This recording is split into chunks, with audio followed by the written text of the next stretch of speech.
"That access code doesn't belong to you anymore," my brother said to my 16-year-old, smiling like he was being generous. "You should be grateful you got to use it at all." He said this after months of letting my kid run his rental listings, manage bookings, and handle late-night calls for free. I didn't argue. I didn't raise my voice. I opened my laptop instead because the records didn't belong to him anymore either. He said it in front of the host stand at his new restaurant, the one he'd been bragging about for months, like it was proof he'd finally made it. My son, Ethan, stood there with his phone in his hand, thumb hovering over the screen like maybe he could undo what he'd just heard by not moving. My brother, Derek, didn't even look guilty. He looked entertained. This was after Ethan had spent most of his summer doing Derek's back office stuff. That was how Derek sold it to everyone. Back office. No big deal. Just help your uncle out. Good experience. A family thing. It had started small, answering messages, confirming reservations, keeping a calendar updated. Then it became everything. Vendor calls, refund requests, late-night cancellations, fixing double bookings, keeping a list of VIPs Derek wanted to impress. Ethan wasn't bussing tables. He wasn't washing dishes. He was keeping Derek's reputation from collapsing in real time. And now Derek was telling him he couldn't even log in anymore. I didn't step in right away, because I wasn't there. Ethan called me from the parking lot after, voice flat in a way that made my stomach tighten before he even said the words. "Mom," he said, "Uncle Derek changed the code." I was at the grocery store, pushing a cart like everything in my life was normal. A woman next to me was comparing cereal boxes. Someone laughed 2 aisles over. I stopped so fast my cart bumped the shelf. "Change the code?" I repeated. "Yeah," Ethan said. His voice cracked on the last word, then he cleared his throat like he was embarrassed by the sound. He told me I didn't need access anymore, and that I should be grateful. For a second, my brain tried to make it smaller. It tried to turn it into a misunderstanding, the way you do when the people hurting you share your last name. Maybe Derek was stressed. Maybe there was a security issue. Maybe he was reorganizing accounts. Maybe he didn't realize Ethan needed access to close out the week. But then Ethan added quietly. He also said the reviews and the messages are his property, not mine. Like I didn't write them. Something cold slid through my chest. Not rage, not yet. Something more focused, like my body was sorting facts. "Where are you?" I asked. "In my car," he said. "I'm outside. I didn't want to go back in." "Come home," I said. "Right now." There was a pause, then a careful little question. "Am I in trouble?" That did it. Not a scream kind of feeling. A lock clicking into place? "No," I said, and I made my voice steady on purpose. "You're not in trouble. Come home. I'll be here." I drove back faster than I should have. Not reckless, not wild. Just the kind of driving where you stop noticing the radio and you don't really register traffic lights until you're already through them.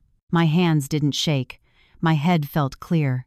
When you've been the family's designated reasonable one long enough, you learn to stay calm even when everything inside you is on fire. When I opened the front door, I expected Ethan's usual soundtrack. A video playing too loud, a snack wrapper, footsteps on the stairs. Instead, there was nothing. Not peaceful nothing, the wrong kind. Ethan was sitting on the living room floor with his back against the couch, staring at the blank TV like it had answers. His laptop was open beside him, but the screen was dark.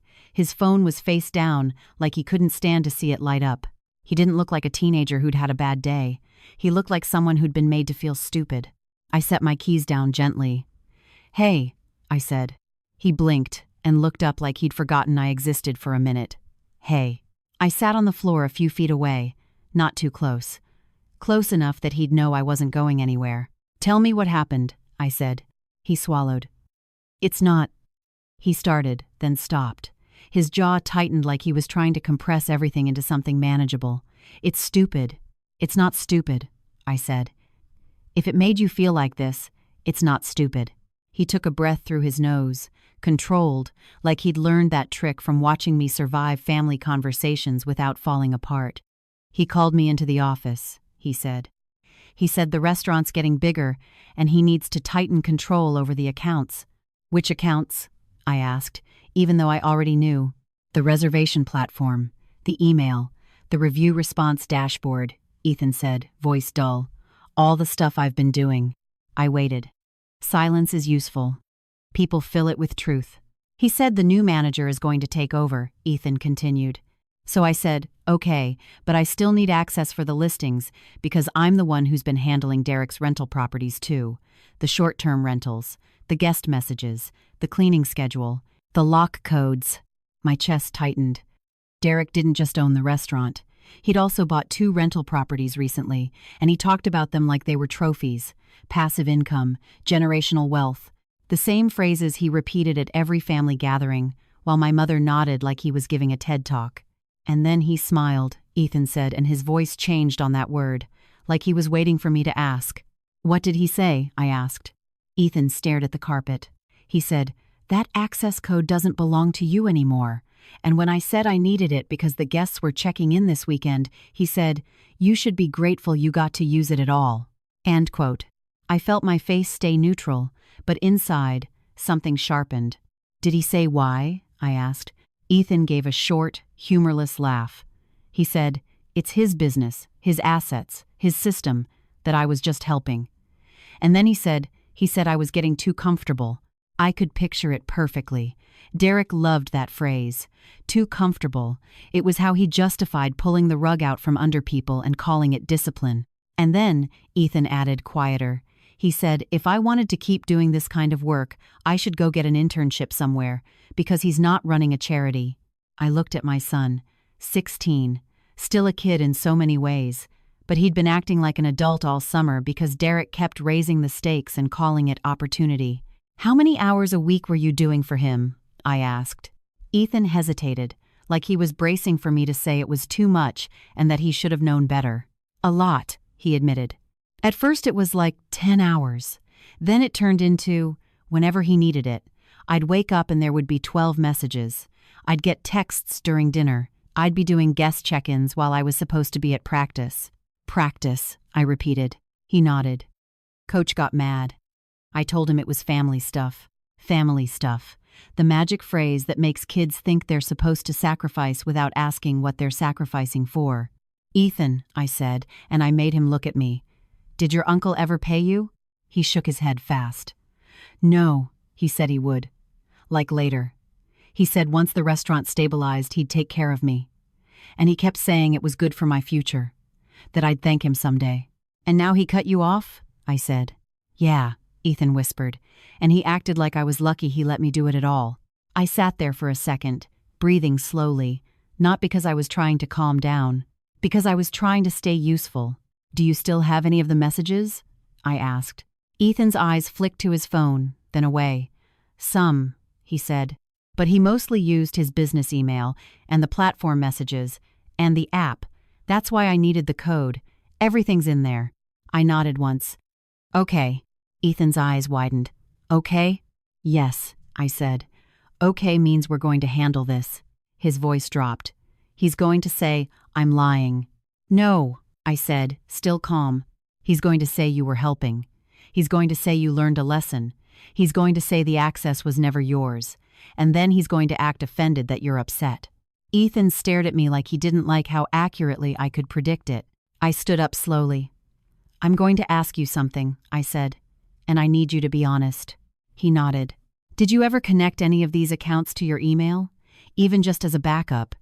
Did you ever receive automated notifications, calendar invites, confirmation emails? Anything that proves you were the person doing the work? Ethan blinked, then frowned like he was mentally rewinding the summer. Yeah, he said. The cleaning schedule is in my Google Calendar. The guest check-ins, those came to my email because Derek said his inbox was too messy. And the lock code resets, those were sent to my phone sometimes. My pulse stayed steady, but my mind started building a map. Good, I said. Ethan swallowed. Good? I looked at him, and I let my voice soften just a little. You didn't do anything wrong, I said. You worked, you helped, you kept his business running, and he took that work and tried to erase you. Ethan's eyes shone, but he didn't cry. He just looked tired. What do we do? He asked. I walked to the kitchen and opened my laptop like I was checking a bank statement. Ordinary, calm, boring, the kind of calm that scares the right people. We document, I said. Then we pick the right door to knock on. Ethan's voice went small. Is this going to blow up the family? I didn't answer the way my mother would. I didn't say, don't be dramatic.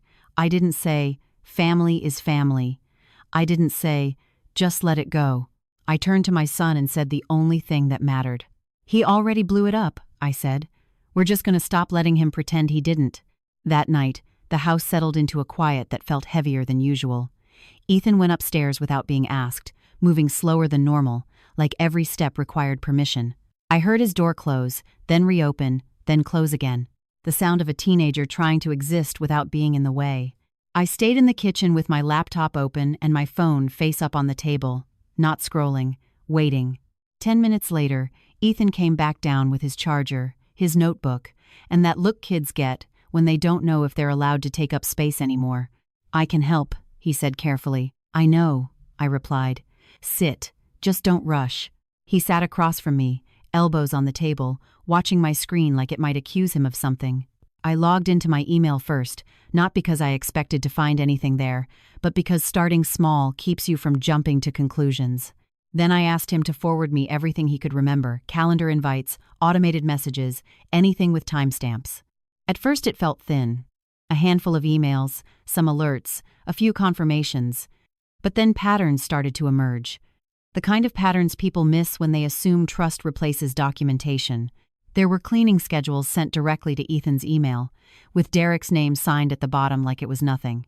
There were guest complaints addressed to Ethan by name, thanking him for fixing problems quickly. There were calendar blocks marked urgent, Derek, repeated almost every day for weeks. There were lock code resets sent to Ethan's phone at midnight and again at 6 in the morning. You were on call, I said, more to myself than to him. Ethan nodded. He said that was just how business works. I didn't comment. I kept clicking. Then we found the message, buried in a chain from early June. Derek writing casual and confident, like he always did when he thought he was being generous. Handle the rentals this summer, and I'll make it worth your while. This stuff adds up on a resume. I read it twice. That's it? Ethan asked quietly. He never put a number on it. No, I said, but he put intent on it. Ethan didn't look convinced. He leaned back and rubbed his hands together like he was cold. He's going to say he meant experience. Yes, I said. He is. We takes preferen at readed. I closed the laptop and looked at my son. And then he's going to say you misunderstood. And then he's going to say I'm overreacting. And then he's going to get offended. Ethan frowned. How do you know? Because I'd grown up with Derek. Because I'd watched this movie my whole life, just from a different seat. Derek was 3 years older than me. In our house, that made him the sun. Everything orbited around him. His interests were passions. His mistakes were lessons. His temper was just stress. Mine was attitude. When Derek wanted something, my parents found a way to make it reasonable. When I wanted something, they found a way to make it inconvenient. It wasn't loud abuse. It was quieter than that. Strategic, plausible, the kind that leaves no bruises but teaches you exactly how much you're allowed to ask for. By the time we were adults, the roles were set. Derek was the risk taker, the entrepreneur, the one with vision. I was the practical one, the one who didn't rock the boat, the one who was expected to understand. When Derek bought the restaurant, my parents treated it like a miracle. When he bought the rentals, they called it smart. When I raised a concern, they called it negative. And when Ethan started helping him, I told myself it was different. Because Ethan was capable, because Derek was family, because surely he wouldn't do to his nephew what he'd done to me in smaller ways for decades. That was my mistake. Around 10, my phone buzzed. Derek's name lit up the screen like he'd been summoned. I didn't answer right away. I let it ring once more than necessary, then picked up. Hey, I said. Hey, Derek replied, too casual. Ethan just left without saying anything. Everything okay? Yes, I said. Everything's clear now. There was a pause. Not long. Just long enough to register. What do you mean? He asked. I mean you revoked his access, I said. To everything. Another pause. Longer this time. It's my business, he said. I'm tightening control. You know how it is. I do, I said. That's why I'm calling. Derek exhaled, a little laugh creeping in. You're not about to make this weird, are you? I'm asking a question, I replied. Did you tell Ethan he'd be compensated for managing your rentals? Silence. Then, I told him it would be good for him. That's not what I asked, I said. You're being dramatic, Derek said, the smile audible now. He's 16. He learned a lot. That's the payment. So you're saying he wasn't working? I said. He was volunteering. I'm saying he was helping, Derek corrected. Like family does. I looked at the timestamp on one of the emails still open on my screen. 2:17 a.m. Do you have volunteers on call at 2 in the morning? I asked. Derek scoffed. Come on, don't twist this. I'm not twisting anything, I said. I'm documenting it. That word landed. I could hear it in his breath. You don't need to document, he said quickly. We can talk. I'll figure something out. Figure what out? I asked. There it was, the silence again. Then, softer. You're overreacting. I ended the call without raising my voice. Ethan watched me from across the table, eyes wide. That's it? For tonight, I said. He hesitated. Is he going to be mad? Yes, I said, but not at you. After Ethan went to bed, I reopened my laptop. This time, I wasn't looking at emails. I was looking at platforms, terms of service, local regulations, consumer protection guidelines. Not emotional resources, procedural ones. Short-term rentals are regulated differently than restaurants. They rely on digital platforms, licensing, insurance, and compliance. They don't like undisclosed operators. They don't like minors handling communications without proper designation. They don't like access being revoked without record transfers. And they really don't like misrepresentation. I filled out one form, then another. Not accusations, just facts, dates, screenshots, attachments, calm language. I didn't send anything to Derek. I didn't threaten. I didn't warn. I went to bed. The next morning, my phone rang before I'd finished my coffee. Derek again. This time, his voice wasn't casual. What did you do? He demanded. I documented the work Ethan did, I said, and the access you revoked. You reported me? He snapped. I provided information, I replied. There's a difference. You're trying to ruin me, he said. I looked out the window at my quiet street. Kids waiting for the school bus. Life continuing like nothing was happening. No, I said.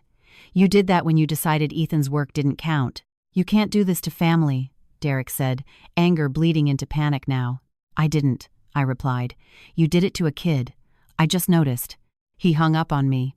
By noon, my mother had called twice. I didn't answer. By afternoon, she texted, Why are you attacking your brother? I stared at the message for a long second, then typed back one sentence. I'm protecting my son. That evening, Ethan came home from school quieter than usual. He dropped his backpack and looked at me like he was waiting for a verdict. Did something bad happen? He asked. Something predictable happened, I said. Which is different, he frowned. Are we in trouble? I shook my head. No. We're in process. I'm so. He didn't smile, but his shoulders relaxed a little. Okay, he said. I trust you. That trust sat heavy in my chest, not like pressure, like responsibility, because I knew something he didn't yet. This wasn't going to stay small. And Derek had no idea how much of his system was about to become very visible. By the third day, the family response had fully formed. Not concern, not questions. Alignment. It started with my mother showing up at my house without calling, like she'd done my entire childhood whenever she thought a conversation needed to be handled. She didn't knock. She used the spare key I'd never quite worked up the nerve to take back. I was in the laundry room folding towels when I heard her voice in the kitchen, already mid-sentence. You cannot do this, she said, sharp and urgent. You're blowing this way out of proportion.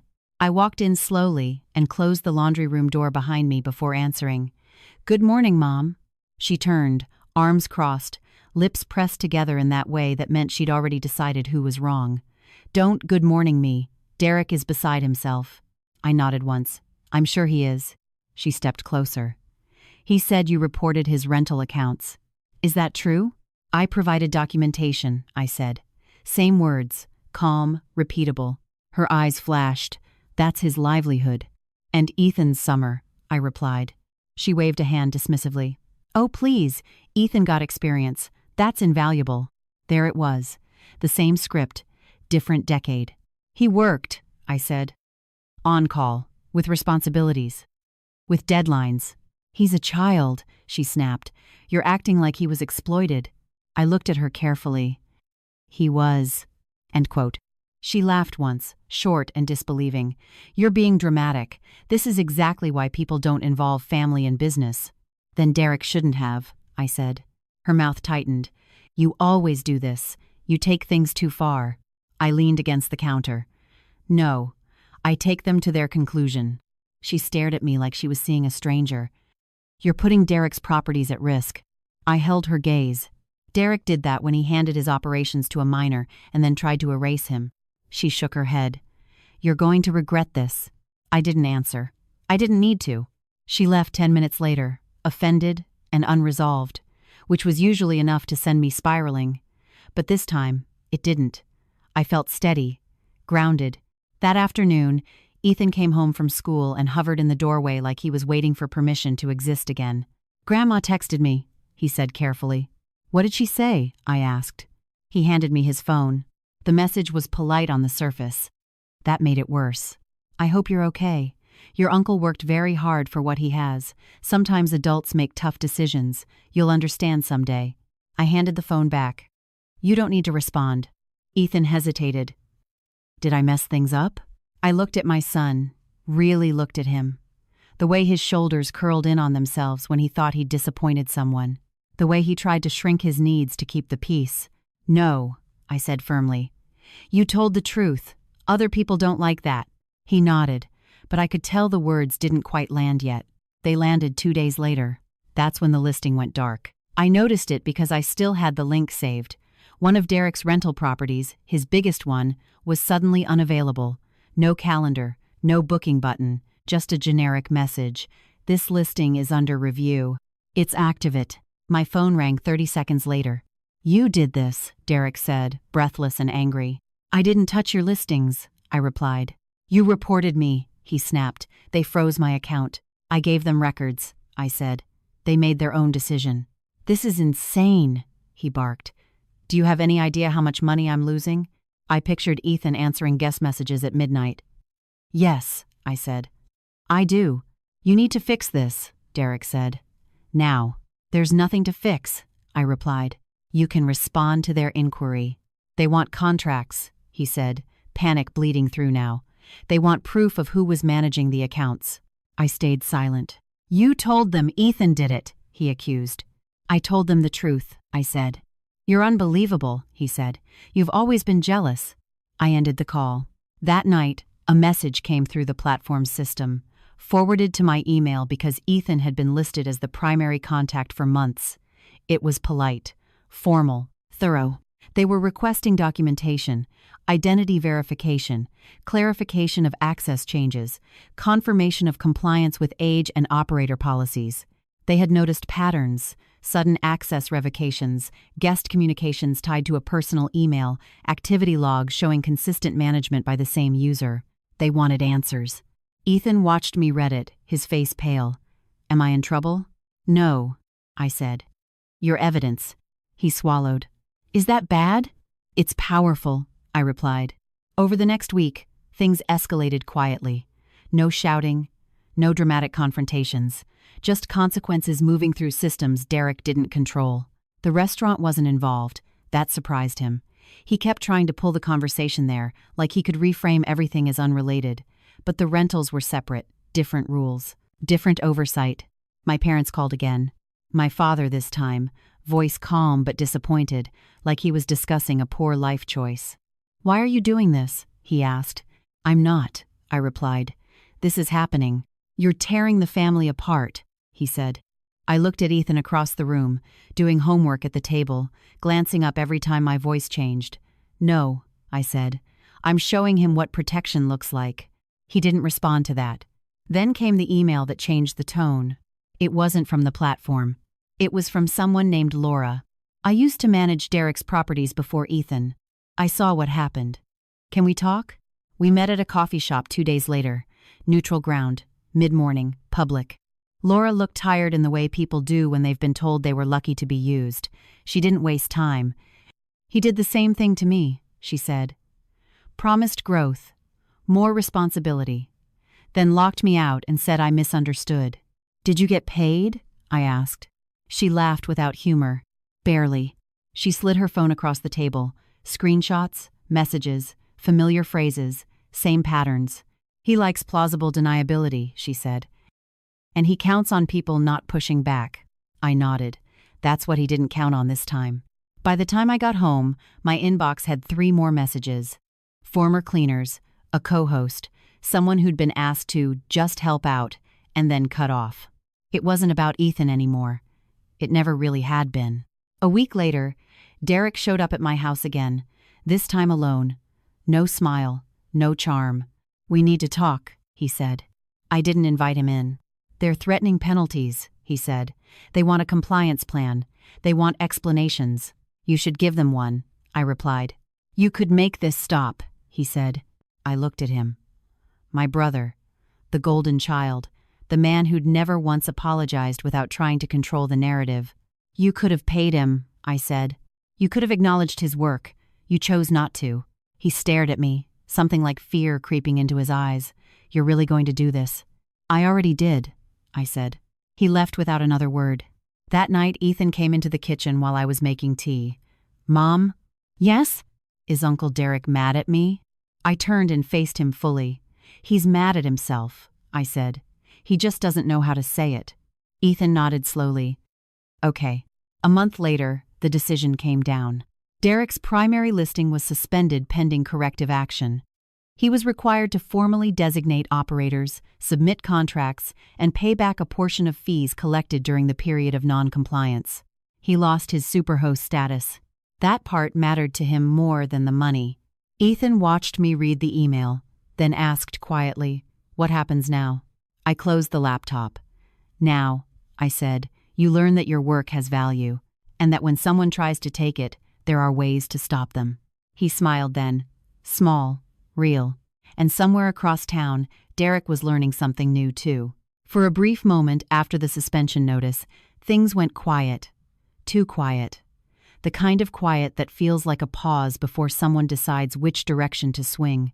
Derek stopped calling. My parents stopped texting. Even the extended family group chat went silent, which would have been impressive if it hadn't felt so deliberate. I recognized it for what it was. Regrouping. Ethan noticed it too.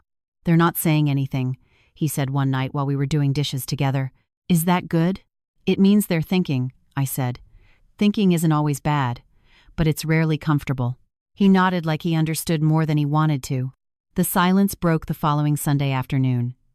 I was folding laundry when my phone buzzed with a notification I didn't recognize at first. A local community Facebook group, one I'd joined years ago and never posted in. Someone had tagged me. My stomach dropped before I even opened it. The post was long. Too long. The kind of long that tries to sound reasonable while quietly rewriting history. Derek hadn't written it himself. That would have been too obvious. My mother had. She didn't use names. She never did when she wanted plausible deniability. She talked about a small family business and a misunderstanding that escalated unnecessarily.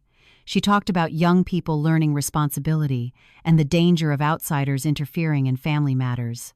She talked about false reports and how devastating it can be when systems are abused. And then, buried halfway down, was the line that made my chest tighten. A teenager demanded control over property that was never theirs and involved regulators when they didn't get their way. Demanded control. I scrolled. The comments were already filling in the gaps. Kids these days feel so entitled.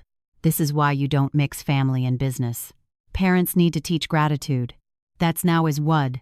I didn't feel angry. I felt alert. Ethan came into the room with his phone in his hand, eyes wide. "Mom," he said quietly.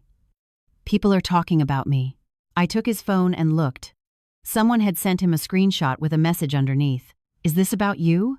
Because if it is, that's messed up." I handed the phone back. "Come sit," I said. He sat at the table, shoulders tight, bracing for impact. "I didn't demand anything," he said. I just wanted access so the guests wouldn't be stranded." "I know," I said. Did I make things worse? He asked. No, I said immediately. They're making noise because they're losing control. He looked at me, searching my face. What do we do?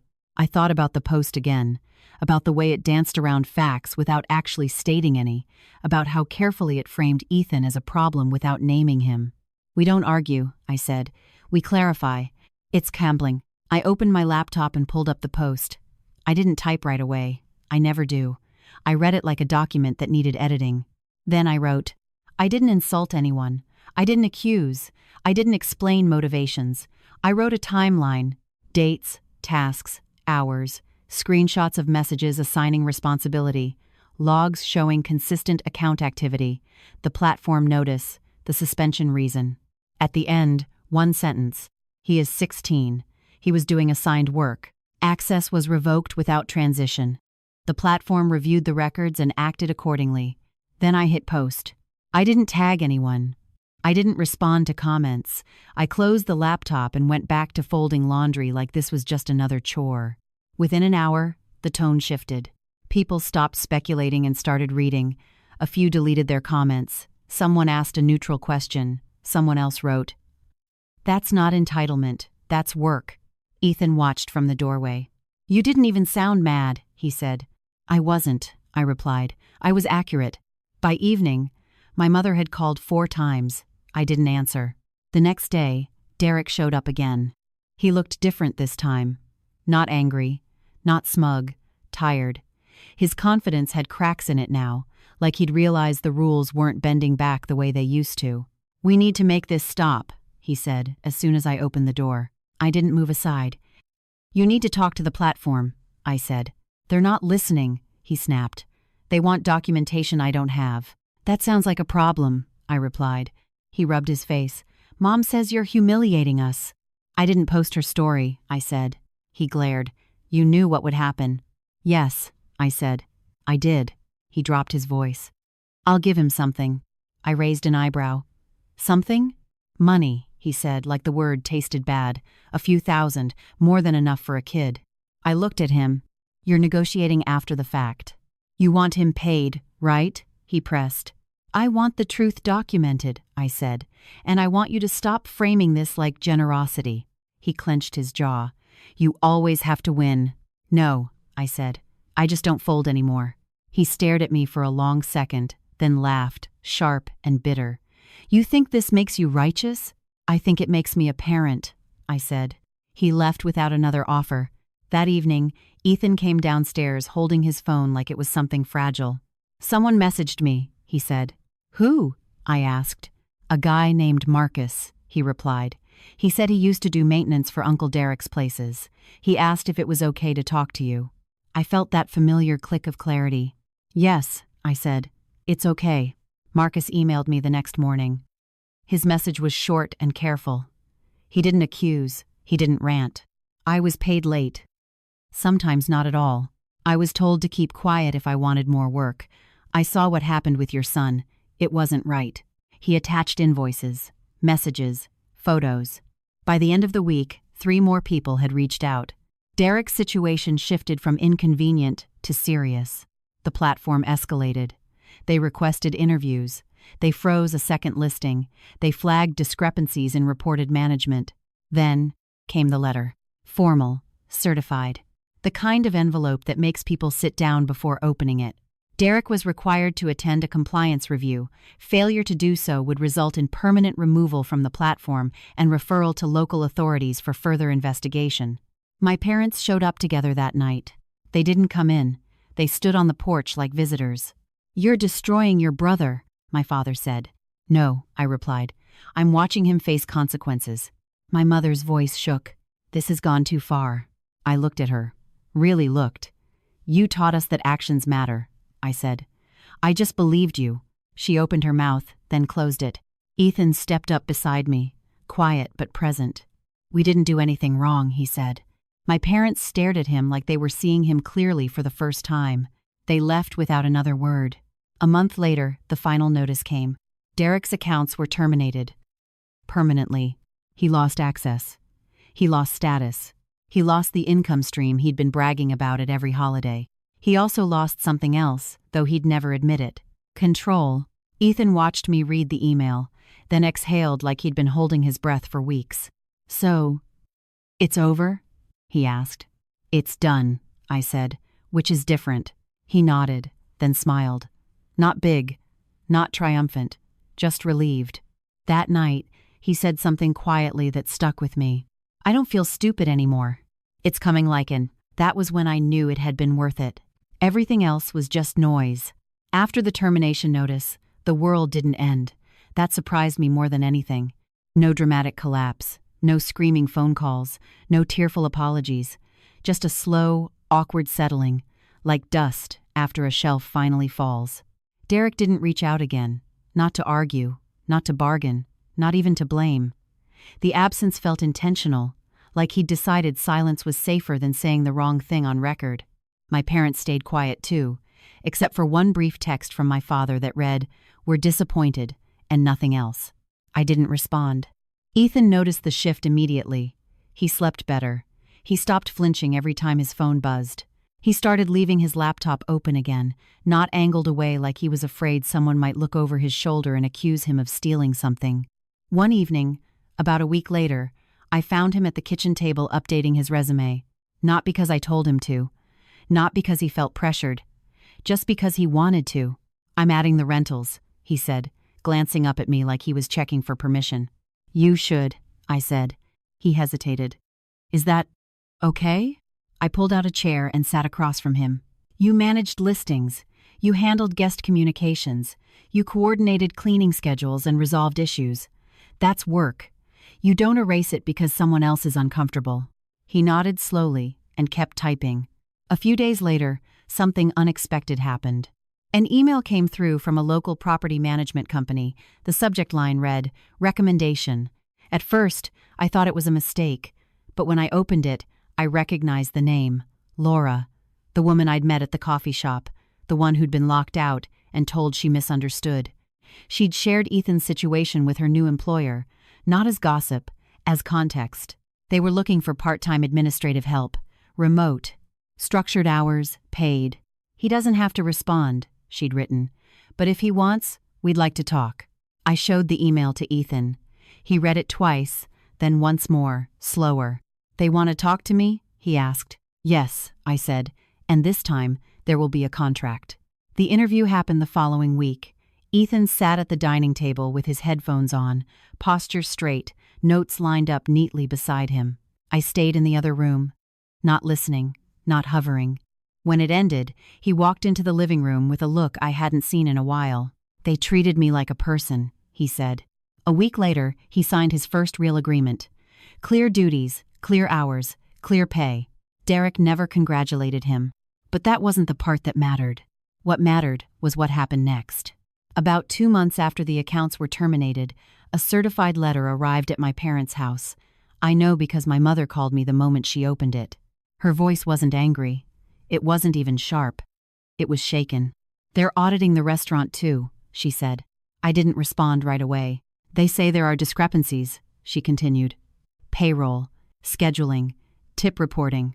I closed my eyes briefly, not in satisfaction, in recognition.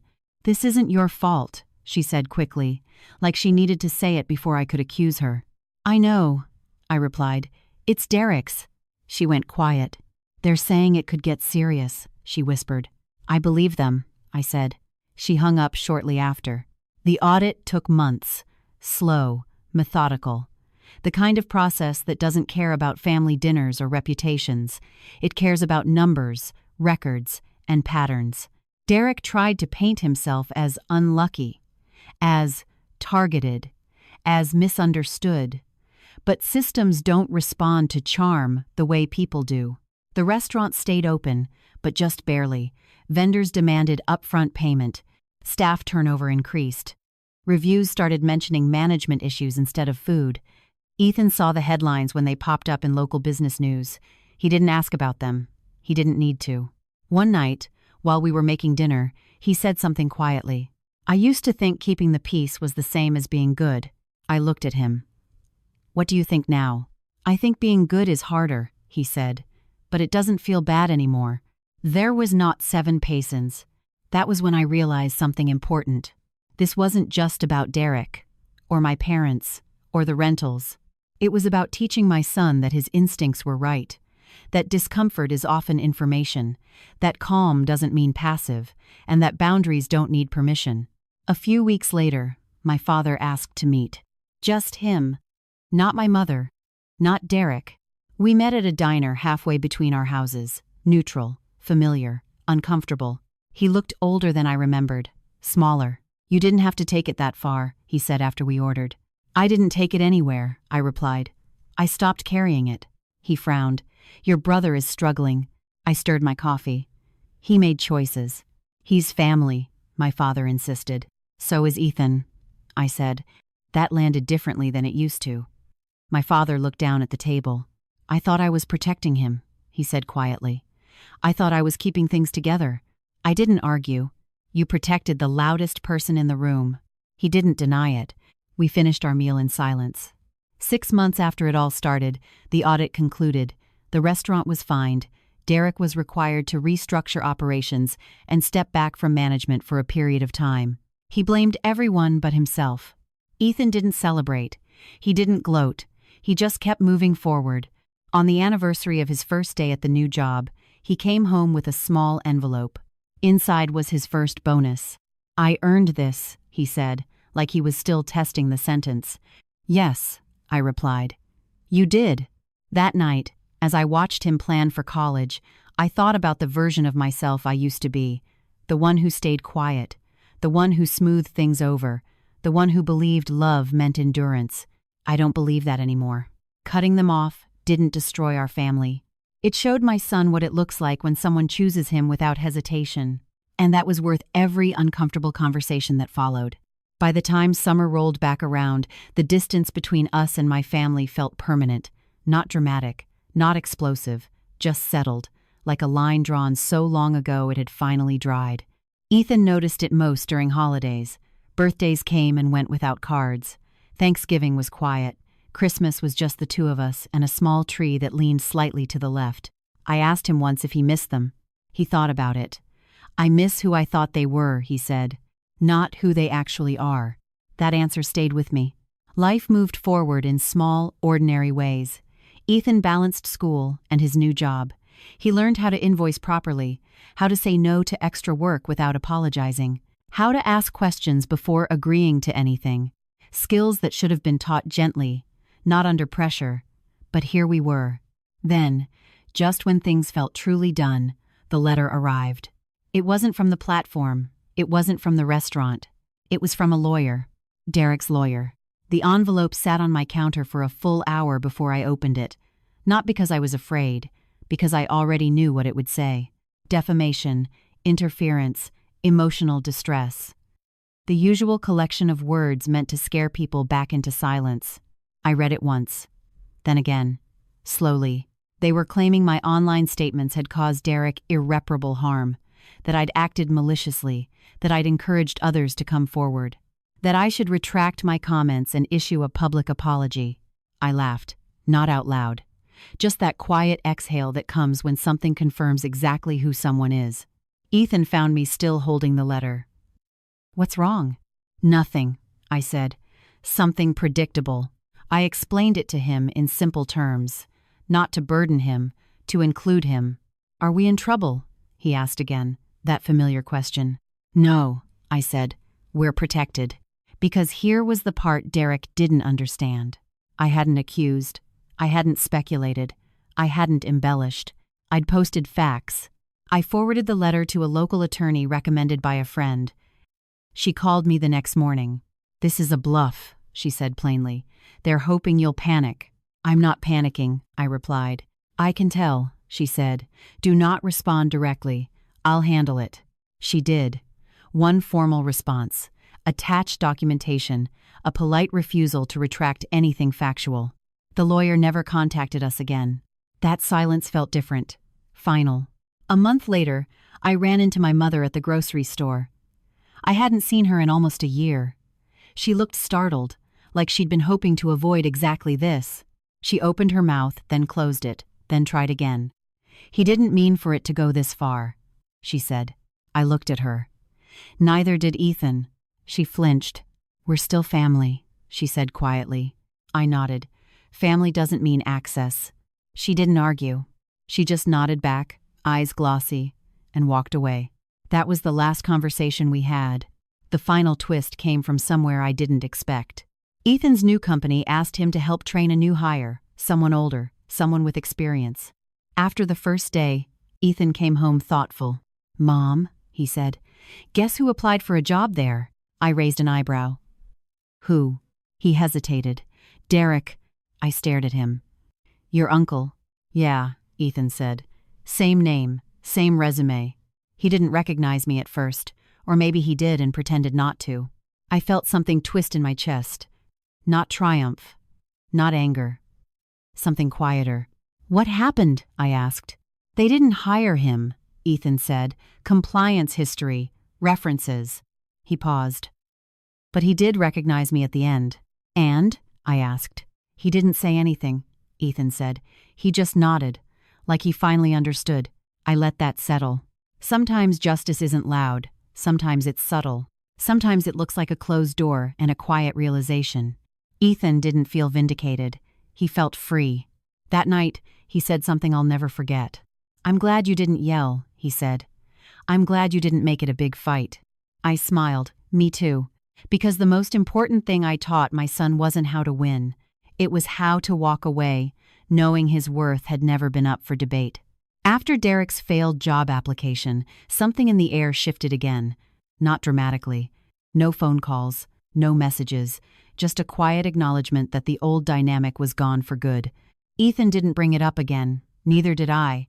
Some things don't need revisiting once they've settled into place. The real change showed up in smaller moments. Like the afternoon, Ethan came home frustrated about a group project. One kid hadn't done their part, and the teacher suggested they work it out as a team. Old Ethan would have swallowed it, taken on the extra work, kept the peace.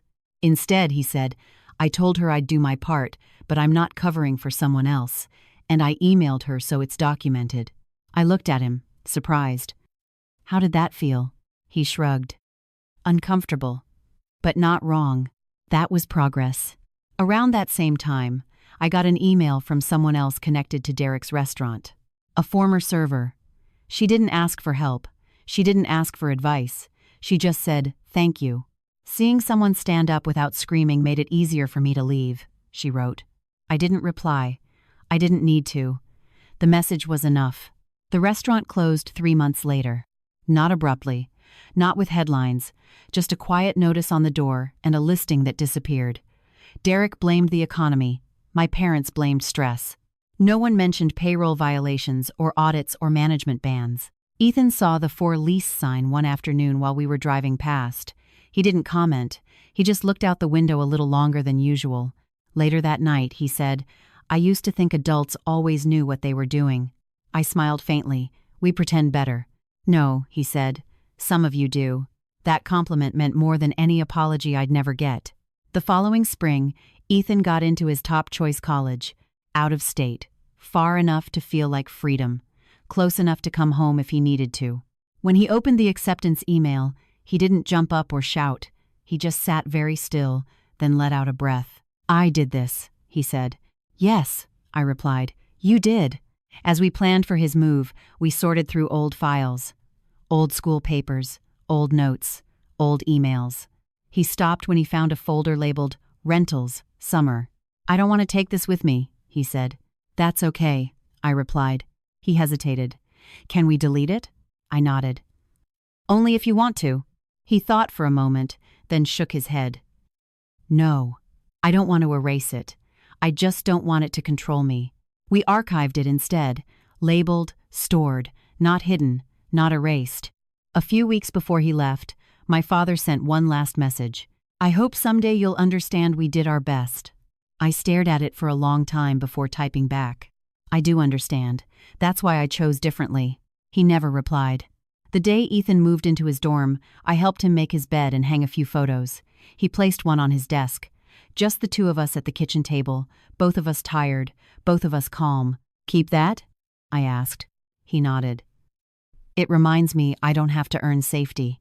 When I drove home alone, the house felt quiet again, but this time, it didn't feel heavy. It felt earned.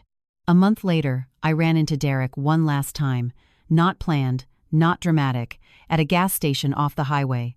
He looked older, worn down, smaller than I remembered. He nodded at me. I nodded back. "That was your kid, wasn't it?" he said, gesturing toward a college sticker on my bumper. "Yes," I replied. "He's smart," Derek said. "He worked hard," I corrected. Derek swallowed. I should have handled things differently. I looked at him, really looked. "You still can," I said, "just not with us." He nodded slowly, like that was finally sinking in. I got in my car and drove away. That was the end of it. No reconciliation, no closure speech, no apology tour, just distance, clarity, and a kid who knew his worth. Sometimes that's the best ending there is. Life didn't slow down after Ethan left for college. If anything, it sped up in quieter ways. The house stayed clean longer. Groceries lasted. I caught myself cooking smaller portions without thinking about it. I missed him, but not in the aching, panicked way I'd feared. I missed him the way you miss someone you trust to be okay. He called every Sunday, sometimes with news, sometimes with questions, sometimes just to let me listen while he talked through something he was figuring out. I never tried to solve it for him. I didn't need to anymore. One Sunday in late October, his voice sounded different. "Mom," he said, "can I ask you something kind of weird?" "Of course," I replied. "Do you ever wonder if you overreacted?" I leaned back in my chair. "About what?" "Everything," he said, "with Uncle Derek, with the rentals, with the fallout." I took a breath, not to stall, to answer honestly. "No," I said. "I wonder if I waited too long." He was quiet for a moment. "I think about that too," he admitted. "Like, if I had said something earlier, or pushed back sooner." "You did what you could with what you had," I said. "That's not failure. That's being young." He exhaled. "Okay." I needed to hear that. A few weeks later, I got a call from an unfamiliar number. I almost didn't answer. Something told me to. "Hi," a woman said. "You don't know me. My name is Karen. I used to work with your brother." I didn't interrupt. "I left after everything happened," she continued. "The audits, the closures. I just wanted you to know. What you did mattered." "I didn't do anything," I said. She laughed softly. "You did. You showed people we didn't have to absorb it quietly." After we hung up, I sat in my living room for a long time, staring at nothing, not overwhelmed, just thoughtful. I'd spent most of my life believing that being calm meant staying small, that restraint meant compliance, that kindness required endurance. I'd been wrong. The holidays came and went. No invitations, no guilt-laced voicemails, just peace, real peace, the kind that doesn't require emotional labor to maintain. On Christmas morning, Ethan FaceTimed me from his dorm. Snow dusted the window behind him. "I like my life," he said, like he was surprised by it. I smiled. "You built it." In February, something else happened. The local paper ran a small piece about short-term rental regulations tightening. No names, no accusations, just a note about improved oversight and worker protections. I read it once. Then again. Then folded the paper and put it away. The story wasn't about us anymore. And that felt right. Spring came. I planted herbs on the windowsill, took longer walks, learned how to sit with quiet without filling it. Then, one afternoon, my mother emailed me. Not a text, an email. It was short. "I think about Ethan. I hope he's well." I stared at it for a long time. I didn't reply. Not because I was angry, but because the message wasn't asking anything. It wasn't offering accountability. It was reaching without reaching. I wasn't going to bridge a gap she refused to acknowledge. When Ethan came home for summer break, he looked taller, calmer, more himself. He helped me cook dinner the first night back, moving confidently through the kitchen like he belonged there. "I don't feel like I'm waiting anymore," he said casually. "Waiting for what?" I asked. "For someone to tell me I'm allowed to take up space," he replied. I turned to look at him. "You never needed permission." "I know," he said. "But now I feel it." That summer, he took on a paid internship. Clear boundaries, clear expectations.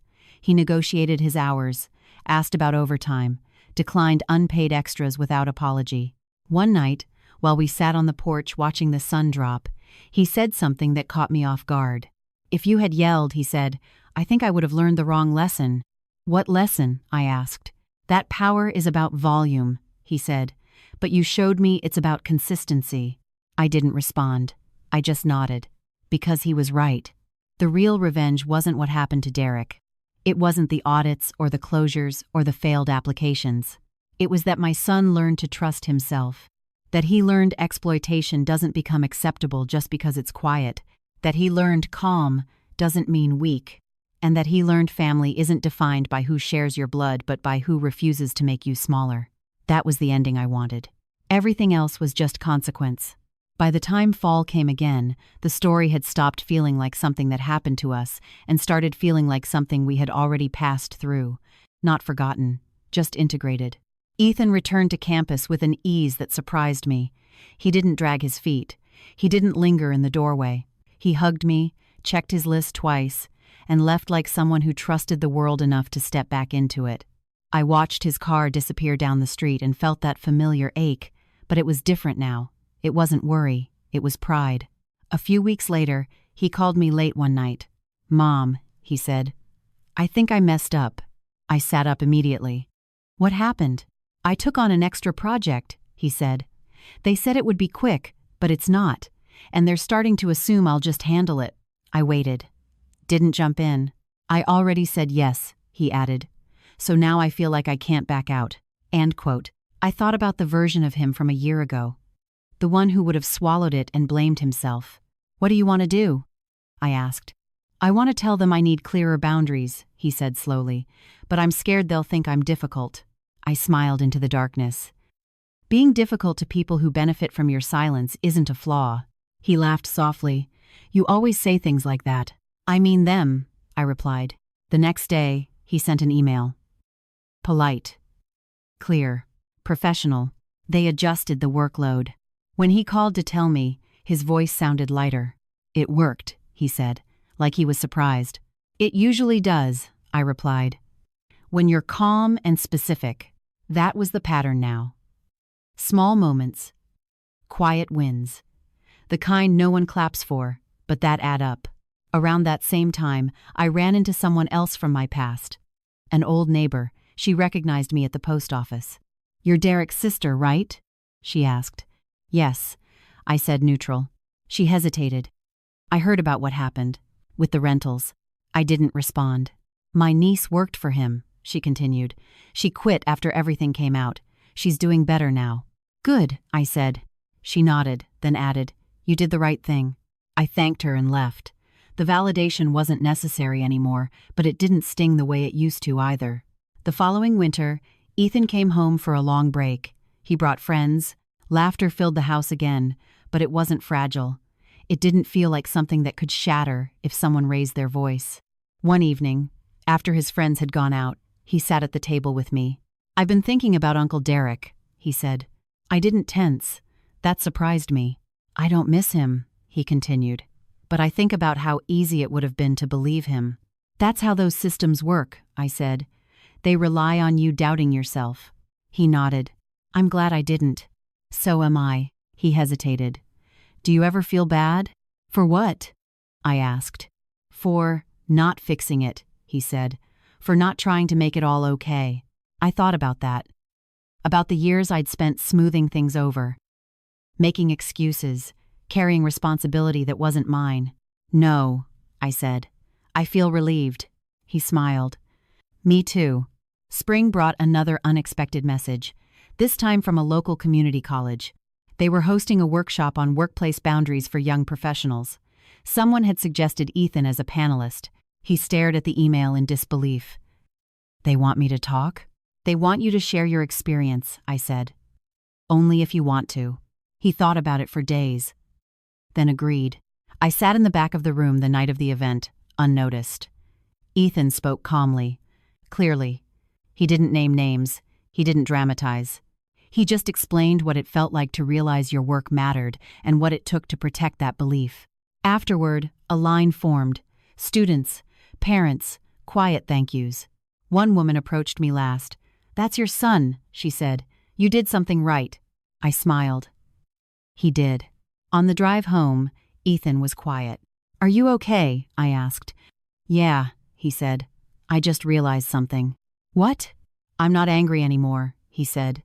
"I don't need to prove anything." Action. I reached over and squeezed his hand. That's when you know it worked. The final confirmation came months later, in the most ordinary way possible.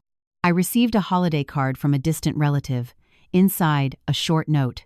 Derek moved, sold everything, started over somewhere else. I read it once, then put it in the recycling. That chapter was closed. Not with a slam, not with applause. Just with two people who knew their worth and chose to live accordingly. And that, in the end, was more than enough. By the time Ethan finished his second year of college, the story had faded into the background of our lives the way old scars do. Not invisible, but no longer aching. We didn't talk about Derek unless something specific brought him up, and even then, it was brief, informational, finished. That was how I knew we'd moved on. Ethan came home that summer different again. Not just older, more grounded. He unpacked without rushing, made plans without checking in every 5 minutes. Took responsibility for his own schedule in a way that felt natural, not performative. One night, while we were sitting on the back steps watching fireflies blink on and off in the yard, he said something I hadn't expected. "I think I want to go into operations," he said. I turned toward him. "Operations?" "Yeah," he said. "Systems, processes, the behind-the-scenes stuff that keeps things from going sideways." I smiled. "That sounds familiar." He laughed softly. "I guess it does. There is a Peter unintended." He explained how he'd noticed patterns at school, how some organizations ran smoothly because expectations were clear, and others burned people out because they relied on guilt and vagueness. He said he liked being the person who made things make sense. "You'd be good at that," I said. "I know," he replied, without arrogance, just certainty. That confidence was new, and it hadn't come from winning.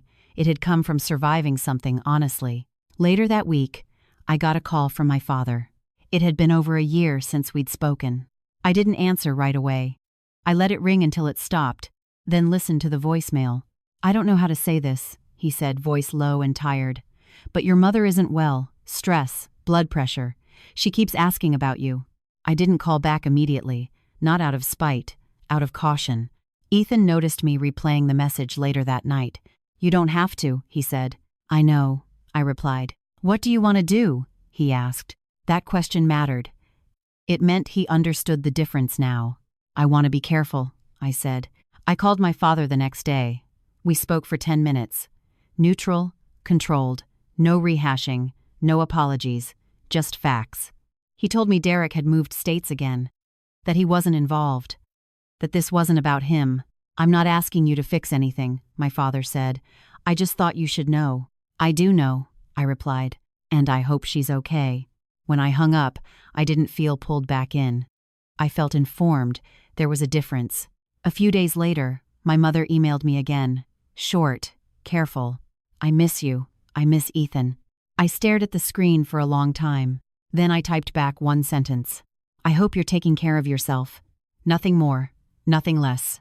That was the boundary. Ethan watched me send it. "Was that hard?" "No," I said. "It used to be. It's till today." That summer, he took on a bigger role at his internship, not because someone pressured him, because he asked for it, negotiated the terms, clarified the scope. When the supervisor tried to slide in an unpaid extension, Ethan declined politely. "They said okay," he told me later. "Just like that." I nodded. People often do. Near the end of summer, something unexpected happened again. A letter arrived from a mediation service. Not a demand, not a threat, an inquiry. Derek had requested a mediated conversation. Ethan read it over my shoulder. "You don't have to," he said immediately. "I know," I replied. I thought about it for days. Not because I missed Derek, because I wanted to be sure. In the end, I declined.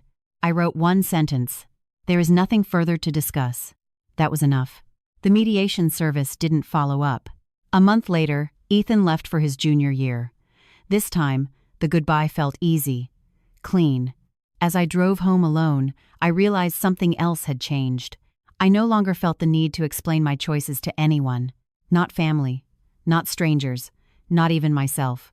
The story had reached its end, not because everything was resolved, but because nothing was unresolved enough to demand my energy anymore.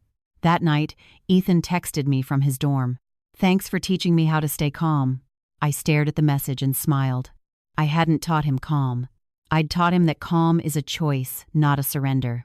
And that was the quietest, most lasting form of protection I could give. By the time Ethan's junior year settled into its rhythm, I stopped measuring time by what had happened and started measuring it by what didn't. No panic calls. No guilt-laced messages. No sudden knots in my stomach when my phone rang. Silence had become neutral instead of threatening. That was new. One afternoon in early November, I was reorganizing a hallway closet when I found a box I hadn't opened in years. Old paperwork, tax documents, childhood memorabilia I'd packed away during a move and never revisited. I sat on the floor and flipped through it without much intention, until a familiar envelope caught my eye. My mother's handwriting.